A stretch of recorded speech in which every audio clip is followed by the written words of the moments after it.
Hi friends, நம்ம பார்க்க போகிற திரைப்படம் நேசிப்பாயா. இந்த படம் எப்படி இருந்துச்சு பார்க்கலாம். ஸோ அதுக்கு முன்னாடி இந்த படத்தில் நடித்தவங்களை பற்றி பார்த்துடலாம். ஸோ அதித்தி சங்கர் நடிச்சிருக்காங்க. அடுத்தது வந்து பார்த்திங்கன்னா ஆகாஷ் முரளி நடிச்சிருக்காரு. இவர் முரளியோட பையன். ஸோ இதை டைரக்ட் பண்ணது பார்த்திங்கன்னா விஷ்ணுவர்தன். இதில் மியூசிக் பார்த்திங்கன்னா யுவன் சங்கர் ராஜா. யுவன் சங்கர் ராஜாவோட மியூசிக் வந்து சில இடத்துலலாம் வந்து ரொம்ப சூப்பராக இருந்துச்சு. பாட்டு வந்து ஒரு 2 பாட்டு நல்லா இருந்துச்சு. ஸோ இந்த படத்தோட கதைக்கு போயிடலாம். இதில் வந்து நிறைய பேர் நடிச்சிருக்காங்க. சரத்குமார், ராஜா, அப்புறம் பார்த்திங்கன்னா குஷ்பு வந்து ரொம்ப சூப்பராக நடிச்சிருந்தாங்க. அது ஒரு சின்ன கேரக்டர் தான், நல்லா பண்ணியிருந்தாங்க. சரத்குமார் சொல்லவே வேணாம், சூப்பராக நடிச்சிருந்தார். ஸ்மைல் மேன்லேயும் நல்லா நடிச்சிருந்தார்.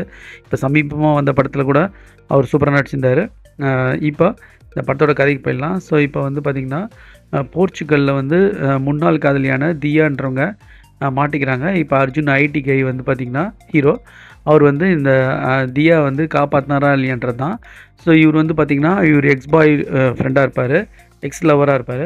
இப்போ இவர் போர்ச்சுகல் போய் அவங்க ஃபேமிலியில் விட மாட்டாங்க. ஹீரோவோட ஃபேமிலியில் அவங்க அம்மா எதிர்ப்பு தெரிவிப்பாங்க. ஆனால் அதையும் மீறி அவங்க அப்பாவோட ஆதரவோட அங்கே போவார். அங்கே அதித்தி வந்து எப்படி மாட்டினாங்க இந்த பிரச்சனையில்ன்றதான் படத்தோட செகண்ட் ஹாஃபு. அதுக்கு காரணமான ஆதித்ய நாராயணா வந்து ஒரு பெரிய பிஸ்னஸ் மேனாக இருப்பார். அவர் வந்து ஒரு அவங்க பையன் வந்து கேவாக இருப்பான். இப்போ வந்து அந்த பிரச்சனையில் இவர் வந்து எப்படி வந்து இந்த பொண்ணு இன்வால்வ் பண்ணுறாருன்னு தான் செகண்ட் ஹாஃபு.